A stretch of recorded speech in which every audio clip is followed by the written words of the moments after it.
الحمد لله وكفى الحمد لله على آلائه الحمد لله على نعمائه الحمد لله على ما هدانا والشكر على ما أولانا والحمد لله بارئ الخلائق أجمعين والحمد لله رب العالمين والصلاة والسلام والتحية والإكرام على سيدنا وسيد الأنام شفیع ذنوبنا وطبیب قلوبنا مولانا ومولا العالمین رحمتا للعالمین بالقاسم محمد اما بعد رب اشرح لي صدري ويسر لي امري واحلل عقدة من لساني يفقهوا قولي وقل رب ادخلني مدخل صدق واخرجني مخرج صدق واجعل لي من لدنك سلطانا نصيرا بسم الله وبالله وتوكلت على الله قال الله تبارك وتعالى سورة الطلاق آیت نمبر 10 اور 11 اور آخری نمبر 12 بسم اللہ الرحمن الرحیم اعد اللہ لهم عذابا شدیدا فاتقوا اللہ یا اولی الالباب الذین آمنوا قد انزل اللہ الیکم ذکرا رسولا یتلو علیکم آیات اللہ مبینات لِيُخْرِجَ الَّذِينَ آمَنُوا وَعَمِلُوا الصَّالِحَاتِ مِنَ الظُّلُمَاتِ إِلَى النُّورِ وَمَنْ يُؤْمِنْ بِاللَّهِ وَيَعْمَلْ صَالِحًا يُدْخِلْهُ جَنَّاتٍ تَجْرِي مِنْ تَحْتِهَا الْأَنْهَارُ خَالِدِينَ فِيهَا أَبَدًا قَدْ أَحْسَنَ اللَّهُ لَهُ رِزْقًا اللَّهُ الَّذِي خَلَقَ السَّبْعَ سَمَاوَاتٍ ومن الأرض مثلهن يتنزل الأمر بينهن لتعلموا أن الله على كل شيء قدير وأن الله قد أحاط بكل شيء علما صدق الله العلي العظيم. سورہ طلاق مرکزی طور پر احکام طلاق کے حوالے سے اس میں بیان موجود ہے، احکام موجود ہیں اور لائحہ عمل موجود ہے انسانی زندگیوں کو سنوارنے کے لیے. خدا کریم نے اس صورت میں احکام بتائے ہیں اور ساتھ ہی یہ کہا ہے کہ ان احکام کی پیروی کرنے سے تقوی الہی حاصل ہوتا ہے، اور تقوی الہی جس کو حاصل ہوتا ہے اس کی دنیا اور آخرت کو سنوارنا خدا کریم نے اپنے ذمے لے لیا ہے اور پکا وعدہ کیا ہے. یعنی پکا وعدہ کیا ہے؟ حکم دے رکھا ہے کہ وَمَن يَتَّقِ اللَّهَ يَجْعَل لَّهُ مَخْرَجًا وَيَرْزُقْهُ مِنْ حَيْثُ لَا يَحْتَسِبُ کہ اس کو رزق وافر بھی ملے گا اس دنیا میں اور آخرت کے لیے. یہ جو آخری آیت ہم نے 9 نمبر پڑھی تھی 8 نمبر اور 9 نمبر یہ تھی ان کے لیے جو خدا کے احکام سے ہٹیں. اس میں خدا کریم نے ان کے لیے جو خدا کے احکام پہ عمل کرتے ہیں آخر میں تھوڑا سا بتایا ہے جو کہ آیت نمبر 11 میں ہے، لیکن اس سے پہلے ان کے لیے تحدید بیان کر دی ہے جو احکام الہی پر عمل نہیں کرتے ہیں. اور یہ شاید اتنی زیادہ تاکید اس صورت میں اس بات پر کہ جو عمل نہ کریں گے ہمارے لائحہ عمل پر ان کے لیے اتنی سختی اور اتنے سلسلے ہوں گے جو کہ آیت نمبر 9 میں بیان ہوئے ہیں، 8 میں، 9 میں، اور اس کا کچھ حصہ 10 میں بھی بیان ہوا ہے. تو یہ دلیل ہے اس بات کی کہ خدا کریم کو پتہ تھا کہ یہ جو احکام ہیں ان پر بہت سارے لوگوں نے عمل نہیں کرنا، اور کوئی نہ کوئی بہانہ ڈھونڈ کر کوئی نہ کوئی طریقہ کر کے انہوں نے اس حکم الہی سے سر پیچی کرنی ہے اور پھر جانا ہے، رخ موڑ لینا ہے. تو اس لیے سختی سے بتایا ہے۔ آخری جو آیت ہم نے تقریباً پڑھی تھی اور تھوڑا سا اس کا حصہ نامکمل رہ گیا تھا، آیت نمبر 10 تھی، جس میں خدائے کریم ان لوگوں کے لیے جو خدائے کریم کے احکام سے ہٹ جاتے ہیں، تو فرمایا اعد اللہ لہم عذابا شدیدا، اللہ نے ان کے لیے تیار کر رکھا ہے عذاب شدید۔ اب یہ جو عذاب شدید ہے دوستو، پہلے بھی عرض کر چکے ہیں کہ ہم ایک بہت ہی غلط بیانیے کی بھینٹ چڑھ چکے ہیں سب مسلمان، کہ تقریباً ہم نے قرآن کو یا احادیث کو یا جو بھی یہاں سختیوں کی اور رد العمل کی بات ہوئی ہے اپنے کام کی، تو اس کو آخرت کے لیے رکھ دیا ہے کہ یہ ہوگا تو آخرت میں یوں ہوگا، یہ ہوگا تو خدا کے سامنے یہ جواب دو گے، یہ ہوگا تو یہ اجر ملے گا، یہ ہوگا تو یہ جنت ملے گی، جب کہ خدا کریم قرآن میں دونوں کو ذکر کرتا ہے۔ خدا کریم پہلے اس دنیا میں دینے والے فوائد اچھے اعمال پر ان کا بھی ذکر کرتا ہے، اور اسی دنیا میں بد اعمال کے جواب میں آنے والی سزاؤں اور عذاب کا بھی ذکر کرتا ہے۔ یہ خدا کریم نے جو آیت نمبر 8 میں کہا تھا کہ کتنے بستیاں ہیں، کتنی بستیاں تھیں جن کو ہم نے نیست و نابود کر دیا، تباہ کر دیا، خراب کر دیا، عذاب میں ڈال دیا، اور وہ خسران میں رہیں، تو اس کا مطلب صرف یہ عذاب آسمانی نہیں تھا، یعنی اسی زندگی میں ہی ان کو اتنا عذاب میں رکھا گیا، خود ان کو شاید محسوس ہی نہ ہو۔ جیسے ابھی آیا کوئی دنیا میں بندہ ہوگا کہ وہ محسوس کر رہا ہوگا کہ ہم سارے انسان عذاب الہی کے اس میں پھنسے ہوئے ہیں؟ یقیناً سب یہ سمجھ رہے ہوں گے کہ نہیں جی، بڑی ہی آسانیاں ہیں، بڑی ہی یہ ہے، بڑے اسپتال ہیں، بڑے گاڑیاں ہیں، بڑے ہی سڑکیں ہیں، بڑی بلڈنگیں ہیں، بڑی پتہ نہیں کیا کیا ہیں، جبکہ یہ ساری زندگی جو ہے عذاب کا ایک حصہ ہے۔ یہ جو طرز زندگی ہے یہ عذاب کا ہی حصہ ہے، اور جو لوگ اس میں بس رہے ہیں ان کو پتہ ہے کہ وہ کس قسم کے عذاب میں پھنسے ہوئے ہیں، اور کر بھی کچھ نہیں سکتے ہیں۔ ایک عذاب کی صورتحال ہے جو سب اس کو جھیل رہے ہیں اور چلا رہے ہیں، کیا کیا جا سکتا ہے؟ تو یعنی زندگی بہت مشکل میں آئی ہوئی ہے انسانوں کی۔ کتنے انسان ہیں جو اب اس کی مشکلات کیا ہیں، یہ ممکن ہے کہ آپ لوگ جو دوست جو سادہ زندگی کرتے ہیں ممکن ہے کہ اس کی مشکلات سے آگاہ اتنے نہ ہوں، لیکن جیسے ہی آپ شہروں کی زندگی، کچھ حصہ اس کا یقیناً آپ اس میں مبتلا ہیں لیکن سب میں نہیں ہے،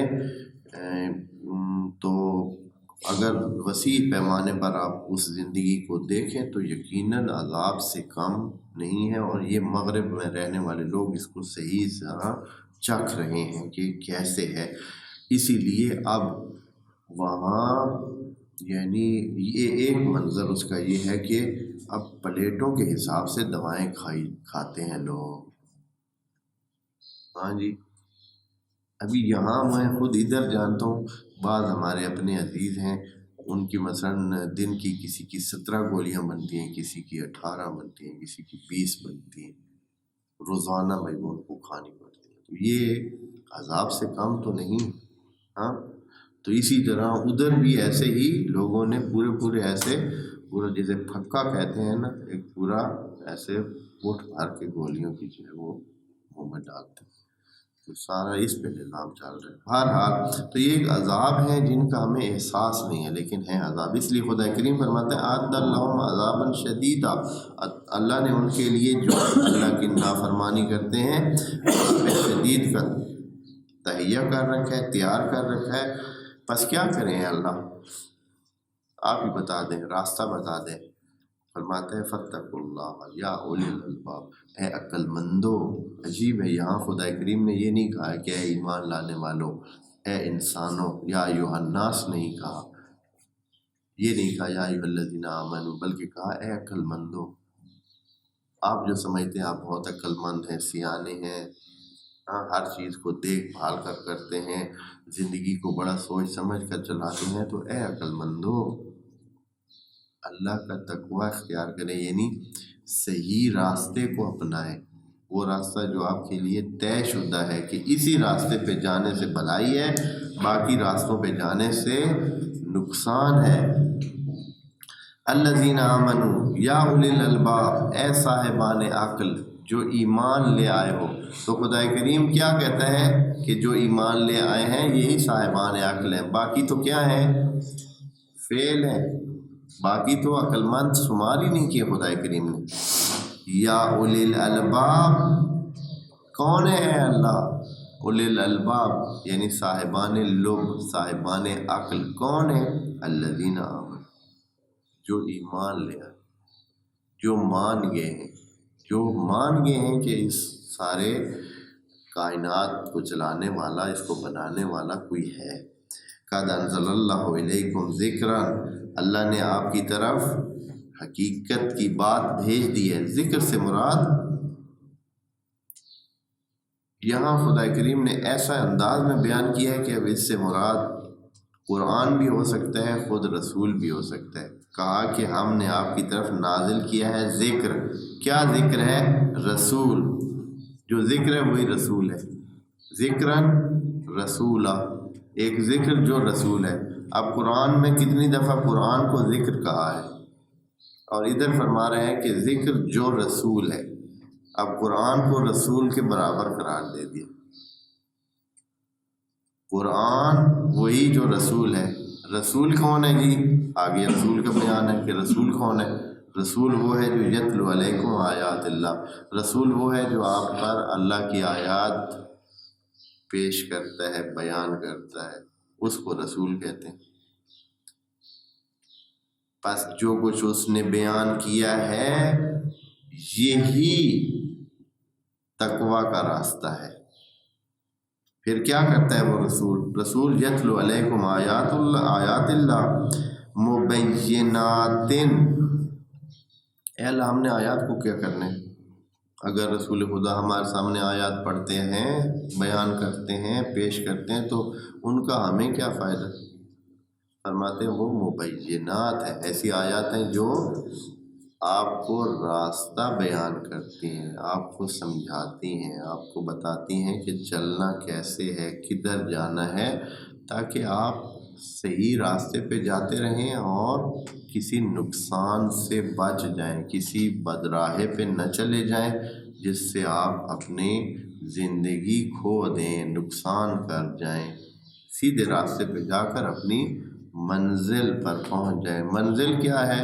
منزل جنت ہے، لیکن جو راستے سے ہٹ جائے گا تو اس کی منزل کیا ہو جائے گی؟ یقیناً وہ کھائی میں جا گرے گا، اور کھائی میں کیا ہے؟ جہنم ہے۔ یہ جو پل صراط آپ نے سنا ہوا ہے، پل صراط مستقیم، یہ پل کوئی اور نہیں ہے، یہی ابھی پل پر ابھی ہم ہیں۔ جو ایک تصور پیش کیا جاتا تھا، یا پہلے زمانے میں لوگوں کے ذہن میں ایک بات ڈال دی گئی تھی کہ وہاں آگے جائیں گے تو آگے کیا ہوگی؟ ایک پل صراط ہوگی، پل صراط ہوگی، ہوگی نہیں، پل صراط پر ابھی ہم ہیں، ابھی اسی پل صراط پر ہیں۔ کچھ لوگ پل صراط سے ہٹے ہوئے ہیں، ابھی سے ہی ہٹے ہوئے ہیں۔ صراط مستقیم، وہ جو آپ ہر روز حمد میں کیا پڑھتے ہیں؟ اہدنا الصراط وہی صراط والی پل، اے اللہ یہ جو صراط مستقیم والی پل ہے اس پر ہمارا دھیان کرنا، ہدایت کرنا، یعنی ہمارا دھیان کرنا، ہمیں اپنے راستے پہ رکھنا، اس پل سے ادھر ادھر مت ہونے دینا۔ اور پل کے نیچے کب ہمیشہ کیا ہوتا ہے؟ پل کے نیچے تو موت ہے۔ جو پل سے گرا، چاہے جدھر بھی پل بنی ہوئی ہو بڑی، ہاں تو پل سے نیچے گرنے والا کیا ہے؟ ہٹنے والا، یا دریا میں جائے گا، یا کھائی میں جائے گا، یا جدھر بھی جائے گا، تو پل سے نیچے گرنے والا تو پھر ختم ہے۔ تو اسی لیے خدا کریم نے کہا ہے کہ وہ جو آپ کو مبینات آیات بیان کرتا ہے، یعنی ایسی آیات جو آپ کو سیدھا راستہ دکھاتی ہیں، واضح کرتی ہیں. مبینات یعنی واضح دکھاتی ہیں، کرتی ہیں، تاکہ آپ لوگ ایسے غلط فہمی میں ادھر ادھر نہ ہو جائیں. پھر کیا کرتے ہیں، ان کا کیا فائدہ ہے؟ اللہ ہمیں یہ بھی بتاتے جا کے ان آیات جو نبی ہمارے سامنے پیش کریں گے اور وہ مبینات ہوں گی، تو ان کے مبینات ہونے کا مطلب کیا ہے یہ بھی بتاتے ہیں.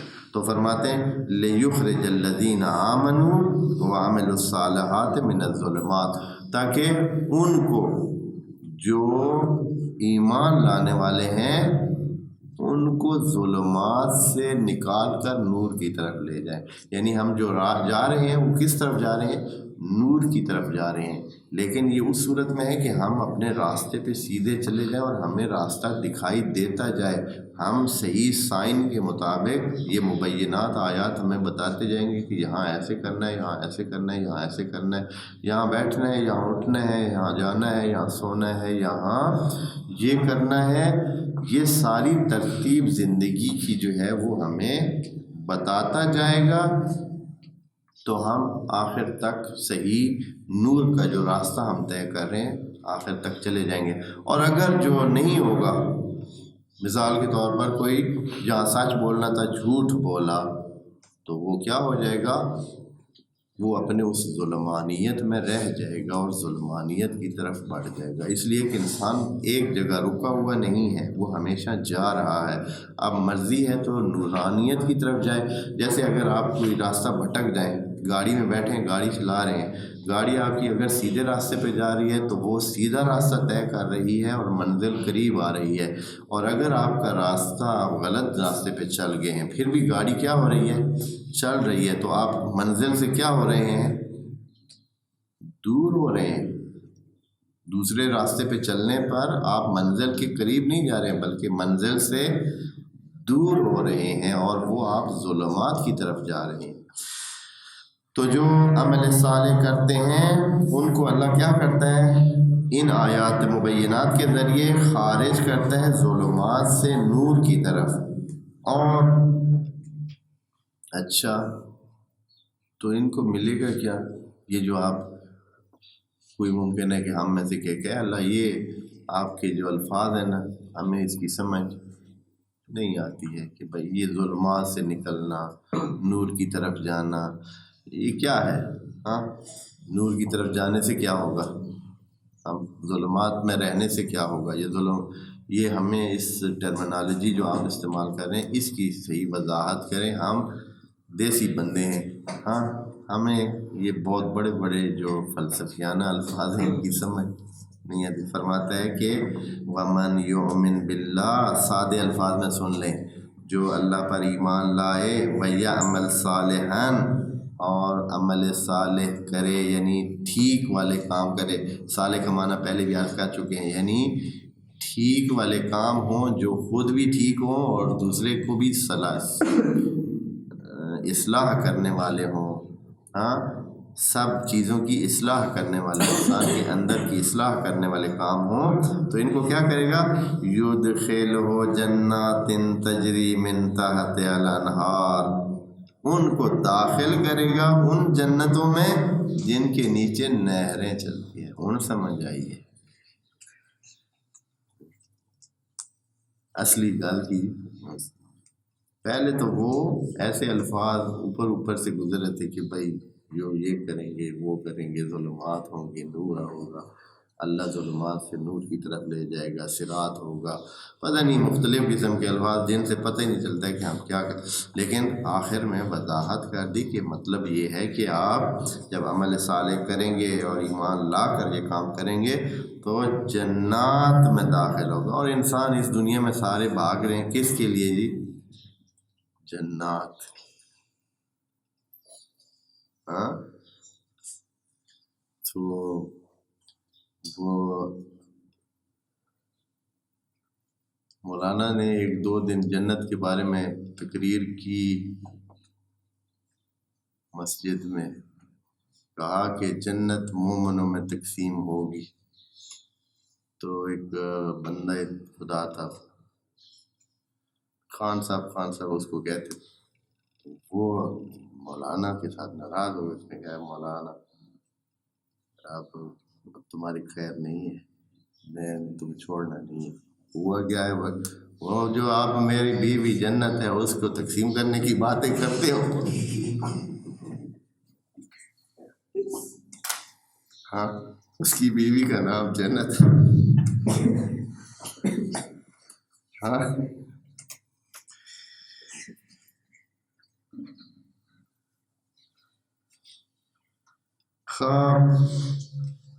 آگے فرماتے ہیں جنات تجری من تحتها الانہار, اور اس میں جو آخری انسان کے ذہن میں ایک دھڑکا سا رہتا ہے, ایک پریشانی, ایک انگزائٹی رہتی ہے, کیا کہ جو کچھ اس کے پاس ہے وہ چھن جائے گا, ختم ہو جائے گا. انسان کے پاس جوانی ہوتی ہے تو ہمیشہ چکر میں رہتا ہے کہ یہ جوانی کیا ہو جائے گی, ہاں چھن جائے گی. ابھی آپ کیونکہ اس آگے جا رہے ہیں تو ابھی آپ کو اتنی فکر نہیں ہے. اب تھوڑے ہی ٹائم میں جب ایک دو بال آپ کا کہیں سفید ادھر ادھر کہیں آئے گا, پھر آپ کو جو ہے نا ذہن میں کھٹکا شروع ہو جائے گا کہ آپ ہاں الٹی گنتی شروع ہو گئی ہے, یا اس طرح کے. پھر آپ اس چکر میں اس جوانی کو بچانے کے چکر میں جو ہے نا پھر سارے آگے تک توڑ تک آخر تک پھر اسی چکر میں لگے جائیں گے کہ بھائی جوانی کو بچانا ہے. ہاں یہ صرف ایک مثال دی ہے جو بہت جلدی سمجھ آتی ہے. ہر چیز ایسے ہمارے ہاتھ میں جو کچھ بھی ہے وہ ہر چیز اسی طرح. ہاں اپنا جمال جو ہوتا ہے انسان کا, اگر حسن ہے تو وہ انسان کے اور بھی جو بھی انسان کو چیزیں حاصل ہوتی ہیں, ہاں جو انسان کے پاس وسائل ہوتے ہیں دنیاوی, ان کے حفاظت کے چکر میں کہیں ہاتھ سے چلے نہ جائے, چھن نہ جائے, ختم نہ ہو جائے. لیکن ہر صورت میں یہ ساری چیزیں ہاتھ سے چھن جانی, کوئی کتنا کرے گا, کسی کے بس کی بات نہیں ہے. لگے رہتے ہیں لوگ, لیکن کسی کے بس کی بات نہیں ہے. صحت کو بچا سکتا ہے, کوشش کرتا ہے کہ صحت بچی رہے, ہاں سمارٹنیس بچی رہے, پھر جو ہے نا ادھر سے یہ کھانا نہ کھا, وہ کھانا نہ کھا, یہ نہ کر, وہ نہ کر, پتہ نہیں ورزش کر, یہ کر, وہ کر. 20 آدمی وہ کرتا ہے کہ بچا رہے, لیکن پھر پتہ چلتا ہے کہ صحت بچی نہیں. ہاں اسی طرح زندگی کو بھی بچانے کے لیے انسان ہمیشہ لگا رہتا ہے. آخر میں فرشتہ اجل نے آ کر زندگی انسان سے کیا کرنی ہے, لے لینی ہے, بس کچھ بچنا نہیں ہے. یہ ایک ایسا دھڑکا ہے جس کا کوئی علاج ہی نہیں. تو خدا کریم اس دھڑکے کا علاج اکثر آیات میں بیان کرتا رہتا ہے. خالدین فیہا, ادھر آپ کو کوئی مشکل نہیں ہوگی, جنت آپ کی ہوگی, آپ ہمیشہ رہیں گے. بس وہ آپ سے کوئی چھیننے والا نہیں ہے, کسی نے واپس نہیں لیا. اور پھر ابداً کہہ کر اس کو مزید تاکید کرتا ہے کہ پکی بات, ہاں پکی بات, جنت کس کی ہوگی, جو جنت میں جائیں گے ابداً. اور پھر درمیان میں یہ ممکن ہے ابھی بھی جنت کے بعد بھی کسی کو سمجھ نہیں, کوئی کہے کہ اچھا چلو جنت میں پہنچ گئے پھر کیا ہوگا. ہاں انسان کا جو اکثر لینا دینا ہوتا ہے وہ یہ ہوتا ہے کہ اچھا ادھر کھائیں گے کیسے, پیئیں گے کیسے, رہیں گے کیسے. یعنی وہاں بس جنت مل گئی, اگر آپ کو خالی بنگلہ بہت بڑا مل جائے, بس وہاں اکیلا ہیں آپ, کچھ ہے ہی نہیں, ایک بنگلہ ہے بہت بڑا ہے, سب چیزیں ہیں اور کچھ بھی نہیں ہے, بس بنگلہ بہت اچھا ہے, ہاں نہریں بھی چل رہی ہیں, تو پھر آپ کیا کریں گے. تھوڑی دیر کے بعد آپ کہیں گے کہ اس کو ہم نے کیا کرنا ہے, چلیں بھائی ادھر کسی چھوٹی سی جگہ پہ یا کسی خیمے میں چلیں جہاں کھانا پینا ملے, ادھر ہمیں بھوک میں رہنا ہے, اس کو ہم نے کیا کرنا ہے. ہاں تو خدا کریم نے ساتھ ہی کہہ دیا قد احسن اللہ لہ رزقا, اللہ نے اس کے لیے بہترین رزقوں کا انتظام کر رکھا ہے. رزق سے مراد جو چیز آپ کو چاہیے, جو بھی آپ کو چاہیے, وہ اللہ نے بطور احسن اس کا انتظام کر رکھا ہے.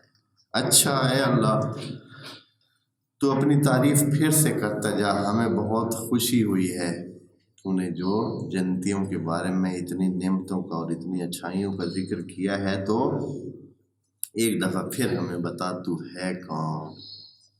تاکہ ہمارے ذہنوں میں رچ بس جائے، ہم تیرے ہی بندے بن کے رہیں۔ تو اللہ فرماتا ہے آیت نمبر 12 میں، اللہ الذی، وہی اللہ، خلق سبع سماوات، جس نے 7 آسمان بنائے ہیں۔ یہ جو 7 آسمان ہیں، اس کے حوالے سے ہماری معلومات اتنی نہیں ہے۔ تمام مفسرین جو ابھی تک کچھ باتیں کرتے بھی رہے ہیں تو کسی کی اتنی معلومات نہیں ہے، مکمل معلومات 7 آسمانوں کی ابھی تک بھی ہمارے پاس نہیں ہے۔ اگر صحیح معنی اس کا کیا جائے، سمپل معنی، کلی معنی، یعنی ہمیں ڈیٹیل میں پتہ نہیں ہے، ابھی بھی پتہ نہیں ہے کہ 7 آسمان کیا ہے۔ 7 بلندیاں، آسمان کا معنی، سما کا معنی آپ پہلے بھی بتا چکے ہیں، سما کا معنی ہوتا ہے بلندی۔ 7 بلندیاں ہیں، یہ 7 بلندیاں کیا ہیں ہمیں پتہ نہیں ہے۔ ہر چند کے مولا امیر المومنین نے ان 7 بلندیوں کے بارے میں یا 7 آسمانوں کے نام بھی لیے ہیں، ان کے رنگ بھی بتائیں۔ اللہ اکبر، بڑی حیرانگی کی بات ہے، لیکن ہماری سمجھ میں وہ بھی نہیں آتی۔ انہوں نے بیان کی ہے منہاج البلاغہ میں، ایک خطبہ میں حضرت کی طرف سے یہ چیز موجود ہے، انہوں نے ہر آسمان کا رنگ بھی بتایا۔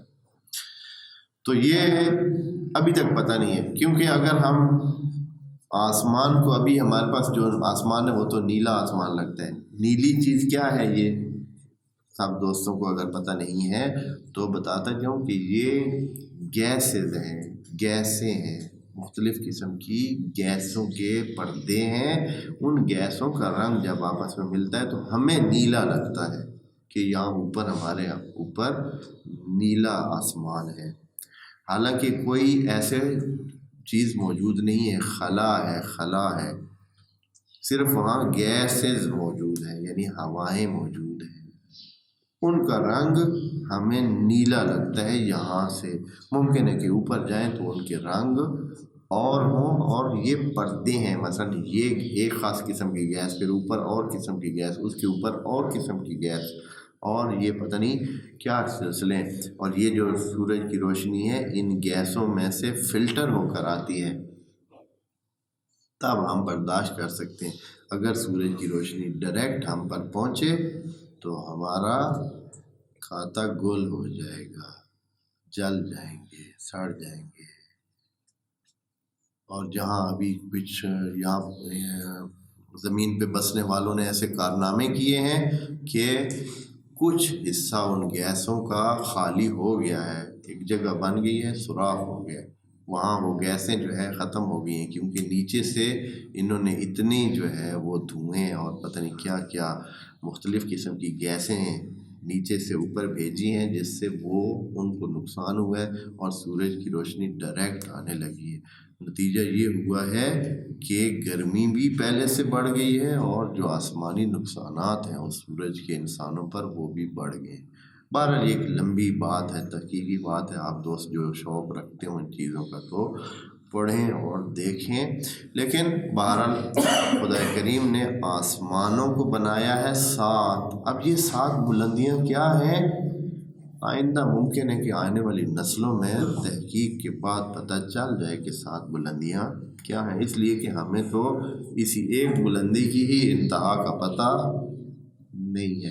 باقی رہا کہ کتنے ستارے ہیں، سیارے ہیں، تو وہ بھی کھربوں میں ہیں، ہم ان کا بھی نہیں کہہ سکتے ہیں کہ وہ 7 ہیں۔ تو بس یہ 7 آسمان کیا ہیں حقیقت میں پتہ نہیں۔ جب ان کا پتہ نہیں ہے تو آگے کہتے ہیں وَمِنَ الْأَرْضِ مِثْلَهُنَّ، اور زمین میں سے بھی ہم نے انہی جیسا بنایا۔ اب یہ مثلہن، اس کے بارے میں خود پھر مفسرین کا بہت سارا بحث کا موضوع بن گیا ہے، اور کیونکہ کسی کو صحیح معلومات ہیں ہی نہیں، اور اتنی لیول نہیں تھی اہل بیت کے زمانے میں اور نبی کریم کے زمانے میں کہ کوئی یہ سوال کرتا کہ یا نبی اللہ ہمیں تفصیل بتائیں، تو نبی خدا اگر تفصیل بتائے بھی تو اس وقت جو معلومات کی لیول تھی لوگوں کی سمجھ ہی نہ آتی۔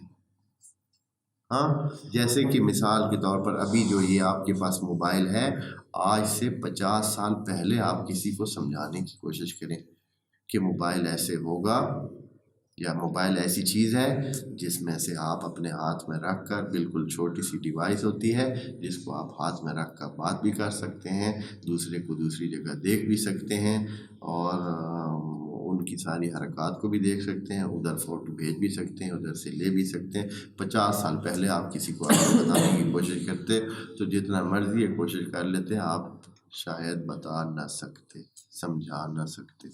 چلے 50 سال نہ کریں، 100 سال پہلے لے لیں۔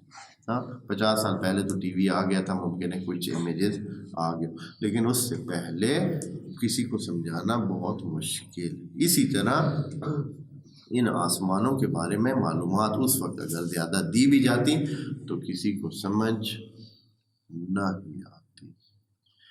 اس لیے انبیاء نے اور ائمہ نے اس بارے میں زیادہ بات ہی نہیں کی۔ جو بات کی ہے وہ بہت کلی بات کی ہے۔ کلی بات کا مطلب ہوتا ہے موٹی موٹی بات کر دینا، جیسے خود قرآن میں بھی کلی باتیں کی گئی ہیں، ڈیٹیل میں بات کبھی بھی نہیں کی گئی۔ آسمانوں کی ڈیٹیل کبھی بھی قرآن میں موجود نہیں ہے۔ وجہ یہ ہے کہ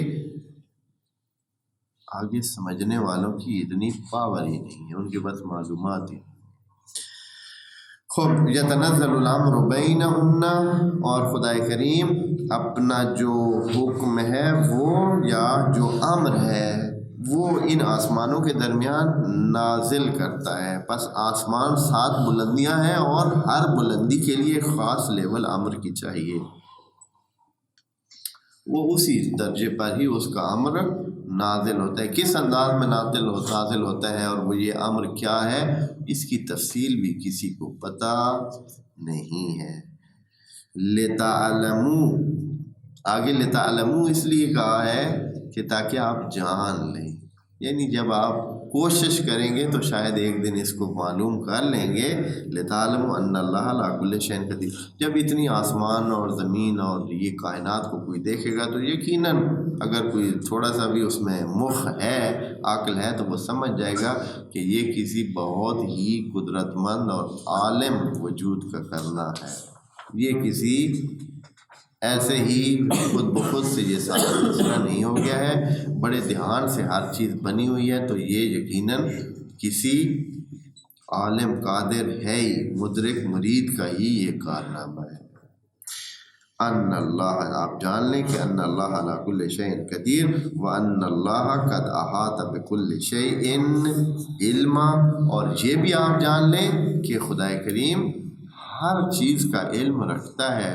علم رکھتا ہے تو بنائی ہے نا، جب بنائی ہے تو علم خود بخود ہی رکھتا ہے۔ جب آپ نے کوئی کام کیا ہو، اپنے ہاتھ سے کیا ہو، ڈیٹیل میں کیا ہو، تو آپ کو اس کے ہر اونچ نیچ کا کیا ہوگا، پتہ ہوگا۔ آپ نے جو بنایا ہے تو آپ کو ہر اس اونچ نیچ، مثال کے طور پر آپ نے ایک کمرہ بنایا، اس میں جو جو چیزیں رکھی ہیں، جو جو کام کیے ہیں، تو آپ کو اس کے بارے میں معلومات ہیں کہ کتنا کیا کیا ہے، کتنی کھڑکیاں رکھی ہیں، کتنے وہ رکھے ہیں، کس وجہ سے رکھے ہیں، کس سائڈ پہ رکھے ہیں، تو یہ ساری اسی لیے خدا کریم کو بھی جو اس نے ہر چیز خلق کی ہے تو ہر چیز کی معلومات بھی اس کے پاس ہیں۔ انسان کو خلق کیا ہے تو انسان کی معلومات بھی اس کے پاس ہیں، اور انسان کے آگے اس کے ساتھ ہونا کیا ہے یہ بھی اس کے پاس معلومات ہیں، تو وہ حقیقت بیان کرتا ہے قرآن میں۔ یہاں نجفی صاحب نے بھی یہ بات لکھی ہے، لہٰذا یہ ایک جملہ ان کا پڑھتا ہوں تاکہ آپ دوستوں کو بتا سکوں کہ یعنی ان کا کیونکہ معنی ابھی واضح نہیں ہے، سب سماوات کا بھی، مثلہن الارض مثلہن کا بھی، الامر بینہن یتنزل الامر بینہن، ان سب چیزوں کی معلومات اتنی نہیں ہے ہمارے پاس، لہٰذا بہتر یہی ہے کہ وَمِنَ الْأَرْضِ مِثْلَهُنَّ کی تفسیر سے اپنی عاجزی کا اظہار کیا جائے، یعنی خود انہوں نے بھی اپنی عاجزی کا اظہار کیا کہ ہمیں پتہ نہیں ہے، ممکن ہے آئندہ نسلوں کے لیے اس جملے کی تفسیر ممکن ہو جائے، ہو سکتا ہے کہ بعد میں آنے والی نسلیں اتنی معلومات ان کی ہو جائے، آسمانوں پہ ان کی رسائی ہو جائے اور پھر کچھ ان کے ہاتھ آ جائے۔ ہم تو بنی بشر جو موجود ہیں بہت کم معلومات رکھتے ہیں، کچھ بھی معلومات نہیں رکھتے ہیں، ایک چھوٹے سے جزیرے جس کا نام زمین ہے اس پہ رہتے ہیں، جبکہ ہمارے آس پاس میں کائنات بکھری پڑی ہے، کروڑوں اربوں زمین سے بڑے بڑے سیارے موجود ہیں، پتہ نہیں ادھر کیا ہو رہا ہے، کسی کو کوئی معلوم نہیں۔ ہم تو 1 کروڑوں کلومیٹر پرے ایک سورج ہے جس کی روشنی سے ہماری زندگی چل رہی ہے، تو اس سورج سے بڑے اور بہت دور اور سیارے ہزاروں لاکھوں کروڑوں موجود ہیں، اور سارا نظام ایک عجیب بڑا، آدمی اگر سوچے تو پھر آدمی کو لگتا ہے کہ کتنا چھوٹا انسان ہے، اور پھر اس چھوٹے سے انسان کے ساتھ خدائے کریم مکالمہ کر رہا ہے، اس کے ساتھ بات کر رہا ہے، تو یہ اس کا کرم ہے، نہیں تو ویلیو کیا ہے اس چھوٹے سے ناچیز وجود کی۔ آگے انشاءاللہ یہ صورت یہاں ختم ہوئی، سورہ تحریم کو انشاءاللہ اگلے سیشن میں شروع کریں گے۔ والسلام علیکم ورحمۃ اللہ وبرکاتہ۔